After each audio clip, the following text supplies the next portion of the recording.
Andrew from SACS. Talking about measurement of values today, and in particular we're talking about an instrument called the SACS Work Values Scale. The SACS Work Values Scale measures values in a work setting, and work values are a little different from more general values. General values were developed and assessed most effectively by Schwartz, who built on the work of a gentleman by the name of Milton Rockich to measure values at a social level and also at an individual level. And his values assessment looks like this. There are 10 values that he identified, and they are in 4 general areas: conservation, self-enhancement, openness to a change, and self-transcendence. And so this measures values in a general life sense. Work values are a little bit different from general life values. When we come to work, we want certain things. And if the job provides those certain things, then we're likely to be happier. But as well as that, we're likely to be more accepted by the colleagues who like the values of the group that they're working in. As well as that, we will tend to like our colleagues more if there's a values coherence. We discovered 11 core values at work. And so they are things like autonomy, variety, enjoyment, ambition, authority, safety, traditional values, rule respecting, helping and supporting, social justice, and environmental sustainability. Now, if a person scores high on enjoyment, that means that they care about enjoyment at their work. If they score low, it doesn't mean that they're not enjoying their work, it's just not a priority for them. That's what values measure. It measures how important this thing is to this person. Now, if you look at the Schwartz model of values, the way that the Schwartz model of values is scored is that it's kind of centrally balanced. So you can't end up with all high scores or all low scores. But when we built the SACS model of values, we considered a range of different theoretical perspectives, and we felt actually that there could be a situation where a person's values overall were more dominant than another person's set of values. And I'm sure we've met people like that, haven't we? We seem to meet people who are extremely caring about a range of different things. A range of different things are really important to them. And others might be a little bit more relaxed about things and more easygoing when it comes to values, or less passionate might be another way of describing it. So we decided to make the SACS Work Values Scale respond to the variety of values. So you can have a lot of values, or you can have few. And we feel that that's an important interpretive message. And it's true to life, we felt, in respect of work life.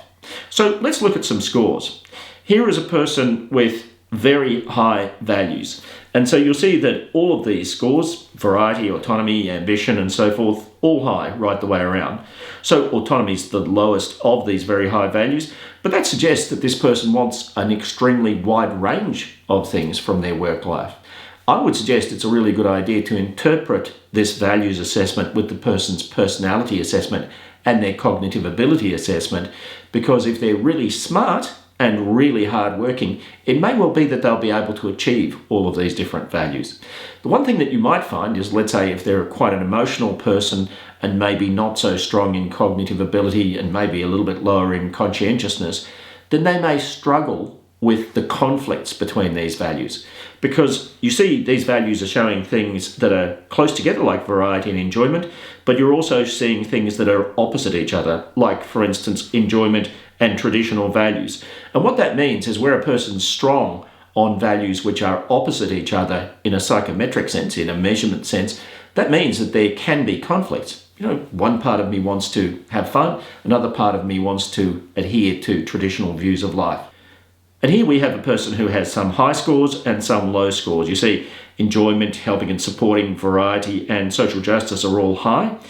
And you will see that the things on the right-hand side of the scale, ambition, authority, traditional values, rule respecting, and environmental sustainability, are considerably lower. So that paints a picture of a person who has some very strongly held values, but maybe some other things that they don't care so deeply about. And that's a really important finding of itself. So let's look at a score that has one very high result and some quite low scores. And you'll see this person cares enormously deeply about environmental sustainability. That score is at the 99th percentile, and you literally can't get a higher score than that. But you know what? If you look at the profile, they don't really care that much about anything else.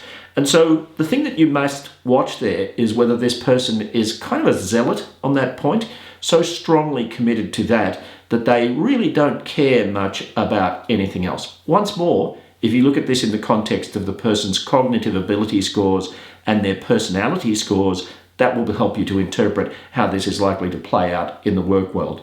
In general, when cognitive ability is higher, people have a greater capacity to manage these things and make sure that they fit in to a more general environment and don't come across as a zealot. If you've got relatively lower cognitive ability scores, maybe this person will come across a little bit hot and strong on this environmental sustainability point. Same applies to anything else, of course.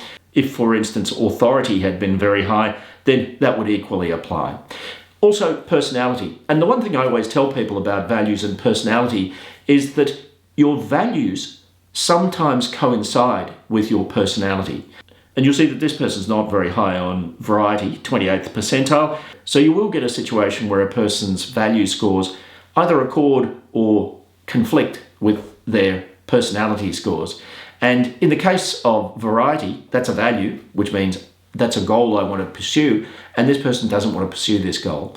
But personality tells you much more about how the person is hardwired, genetic tendencies. And there's a thing called openness to experience in personality. And when a person's high in that, they have an openness to new things. They're welcoming of new things. So if they have a high score on openness to experience, even though the value of variety is not that high, it may well mean that at least they're unlikely to refuse to contemplate new things. So personality, values, cognitive ability interact. But the key message of this video is that yes, it's perfectly acceptable to have a lot of values or less values. That, I think, is a message which is very important about the person that you are considering. And we can then look at the balance of values to understand whether a person's likely to like the job that you're offering them or not. So to find out more about this kind of stuff, if there's anything that you're interested in, just let us know and we'll do what we can to answer those questions.